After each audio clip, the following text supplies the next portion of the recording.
సూర్యాపేట జిల్లా కేంద్రంలో ఉన్నటువంటి అంజనాపురి ఎవరైతే రోడ్డు మార్గం ఉందో అంజనాపురి రోడ్డు మార్గంలో మాత్రం పెద్ద ఎత్తున కూడా ఇళ్లలోకి దుమ్ము ధూళి రావడం వల్ల పెద్ద ఎత్తున కూడా అనారోగ్య పాలవుతున్నామని ఈ రోజు మాత్రం మనం చూస్తున్నాము. వజ్ర హోమ్స్ వాళ్ళ పెద్ద ఎత్తున కూడా వాళ్ళంతా కూడా ధర్నా నిర్వహిస్తున్నారు. అసలు ఈ ధర్నా నిర్వహించగల కారణం ఏందో వారి మాట్లాడుతాం.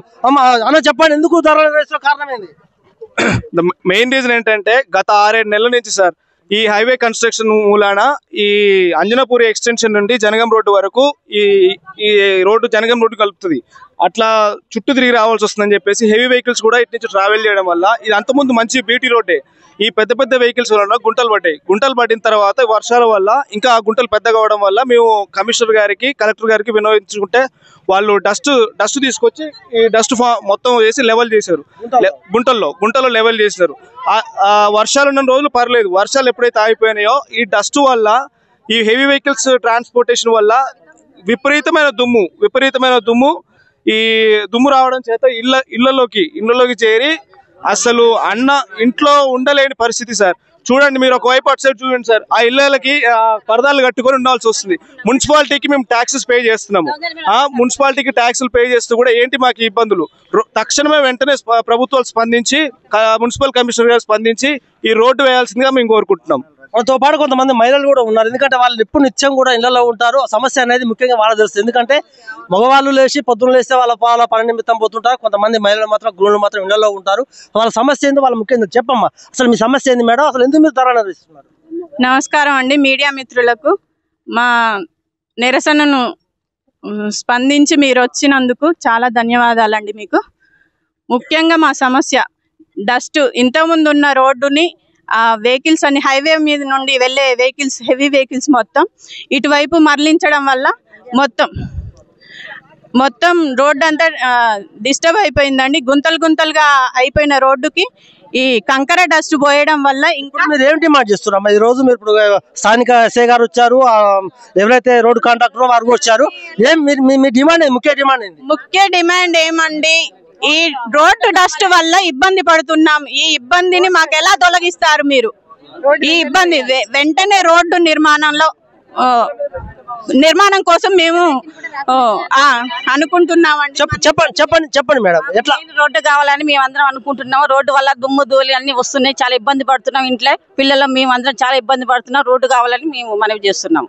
ఓకే, మనం చూస్తున్నాము. పెద్ద వెహికల్ బాగా లారీలు అవన్నీ వస్తున్నాయి. పోలీసు వాళ్ళు ఉంటూరు అనే గానీ అసలు ఏమి సెక్యూరిటీ లేదు, ఏం లేదు. పెద్ద వెహికల్ మొత్తం రావడం వల్ల డస్ట్ బాగా మాకు వస్తుంది. నెల రోజుల నుంచి నాకు అసలు ఇది పోలీసుల వ్యవహారం కాదు కదా, ఇది జిల్లా అధికారుల వ్యవహారం. ఆపాలి కదండి, పోలీసు వాళ్ళు ట్రాఫిక్ ఆపాలి కదండి. అట్లా స్ట్రైట్ గా పోయేటట్టు చేయాలి, ఇటు రాకుండా. అట్లా ఇట్లా వస్తే వెహికల్స్, పెద్ద వెహికల్ రావడం వల్ల ఎంత డస్ట్ లోపలికి వస్తుంది. ఈ వచ్చిరాని పౌడర్ పోయకుండా అయిపోతుండే, రోడ్డు డిస్టర్బెన్స్ చేయకుండా అయిపోతుండే.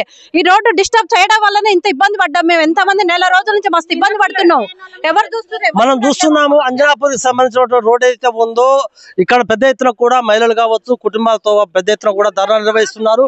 మనం చూస్తున్నాము వజ్రా టౌన్షిప్ సంబంధించినటువంటి వందలాది మంది కూడా రోడ్డు ఎక్కడం జరిగింది. ఇప్పుడు మనం చూస్తున్నాము ట్రాఫిక్ ఎక్కడక్కడ నిలిచిపోయింది. ఎందుకంటే వాళ్ళు చెప్పేది ఏంటంటే అక్కడ ఫ్లైఓవర్ నిర్మాణం చేపిస్తున్న నేపథ్యంలో మాత్రం పెద్ద ఎత్తునటువంటి అధిక లోడ్లతో వస్తున్నటువంటి వాహనాలు కూడా ఈ రోడ్డు మార్గంగా వస్తున్నాయి. పెద్ద ఎత్తున గుంటలు పడుతున్న నేపథ్యంలో మేమంతా కూడా జిల్లా అధికారులు కావడం జరిగింది. ఆ నేపథ్యంలో రోడ్డు డస్ట్ పోయడం జరిగింది. ఆ డస్ట్ పోయడంతో ఇంకా సమస్య విపరీతంగా. ఎందుకంటే మేము చూస్తున్నాము మొత్తం కూడా మేము పరదాలు కట్టుకొని నివాసం ఉంటాం. అక్కడ మనం విశ్వాసం చూస్తున్నాము. ఆ ఇంటికి పరదాలు కట్టారంటే ఏదైతే కన్స్ట్రక్షన్ అవుతుందో కన్స్ట్రక్షన్ కట్టే ఇళ్ళకి మాత్రం పరదాలు కడతారు. కానీ ఇక్కడ మేము చూస్తున్నాం ఎందుకంటే ఈ రోడ్లో ఉన్నటువంటి డస్ట్ మొత్తం కూడా చేరి అక్కడ పెద్ద ఎత్తున కూడా వాళ్ళకు దుమ్ము ధూళి రావడంతో క్రిమికీటకాలు వస్తున్నాయి. దాంతో పాటు మేము వ్యాధులకు కూడా గురవుతున్నాం. ఖచ్చితంగా ఈ రోడ్డు సీసీ రోడ్డు ఇస్తారా, లేకపోతే బీటీ రోడ్డు నిర్మిస్తారా చెప్పేవారు కూడా మేము బీసిమించి కూర్చుంటామని చెప్తున్నారు. ఇప్పుడే అధికారులు కూడా రావడం జరిగింది. మరి చూద్దాము దీన్ని ఏ విధంగా అధికారులు దీన్ని తక్షణ చర్యగా దీన్ని పాల్పడతారు చూడాలి. మనం ఇప్పుడు స్థానిక ఎస్ఐ గారు ఉన్నారు, వారి మాటలు తెలుసుకుందాం. సార్ చెప్పండి సార్, పెద్ద ఎత్తున కూడా నిరసన చెప్తున్నారు, ఎట్లా చూస్తున్నారు దీన్ని? మీరు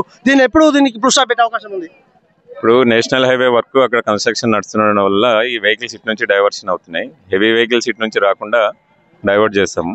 ఇక్కడ ఏదైతే వర్క్ పెండింగ్ ఉన్నదో మున్సిపల్ కమిషనర్ వాళ్ళకు ఇన్ఫార్మ్ చేస్తాం. అంటే వాళ్ళు అనేది ఏంటంటే హెవీ వెహికల్ తో పాటు గుంటలు పడుతున్నాయి, దాంతో పాటు డస్ట్ పోవడం వల్ల విపరీతమైనటువంటి మాకు దుమ్ము జీలు వస్తున్నాం, మేము తిండి కూడా సరిగ్గా తినలేకపోతున్నాము, మేము పరదలు కట్టుకుంటున్నాం అని చెప్తున్నారు. మరి ఏమైనా మీరు పై అధికారులకు ఏమైనా దీన్ని ఏమైనా వినియోగించుకున్నారు? ఎందుకంటే బీటీ రోడ్ వేసే అవకాశం ఉంది అనేది ఈ కన్సర్న్ డిపార్ట్మెంట్ కి ఇన్ఫార్మ్ చేస్తాము. ఇట్లా ఇష్యూ ఉన్నదని వాళ్ళ దృష్టికి తీసుకెళ్తాం.